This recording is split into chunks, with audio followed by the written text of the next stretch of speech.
মমতা বন্দ্যোপাধ্যায় কংগ্রেসে ছিলেন, কংগ্রেসে থেকে উনি ভেবেছিলেন যে আমার আর এদের সঙ্গে থাকলে আমি মানুষকে কোন রকম ভাবে পরিষেবা মূলক কোনো কাজ করে দিতে পারবো না।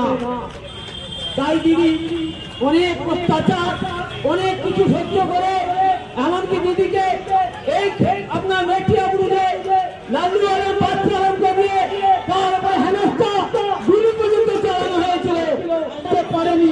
সেটা করে দেখিয়েছেন বাংলার জননেত্রী মমতা বন্দ্যোপাধ্যায়। এবং উনি এখন একজনই উত্তরসূরি তৈরি করে রেখেছেন, নাম হচ্ছে অভিষেক বন্দ্যোপাধ্যায়, যার নাম শুনলে দিল্লি পর্যন্ত এখন পাচ্ছে। দিল্লিতে যে আমাদের সবকিছু আদায় দাবিদার করার মতন করে সংসদ ছিল না, যে সংসদটাকে লড়ছে উনি হচ্ছেন অভিষেক বন্দ্যোপাধ্যায়। আমাদের দলনেত্রী শ্রী মমতা ব্যানার্জি এবং আমাদের প্রিয় সাংসদ শ্রী মাননীয় অভিষেক ব্যানার্জির নির্দেশে এবং জাহাঙ্গীর খানের সহযোগিতায় আজ আমাদের সর্বভারতীয় তৃণমূল কংগ্রেসের 28তম প্রতিষ্ঠাতা দিবস।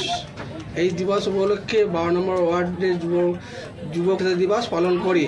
তার সাথে সাথে আমরা পতাকা উত্তোলনের সাথে সাথে শহীদদের শ্রদ্ধা জ্ঞাপন করি। এবার এই উপলক্ষে আমরা কিছু 200 শিশুদের আমরা ব্যাগ উপহার তুলে দিই। জিন্দাবাদ। আপনার নাম? আমার নাম মেহতাব আলী। এই ওয়ার্ডের? আমি এই ওয়ার্ডের যুব প্রেসিডেন্ট।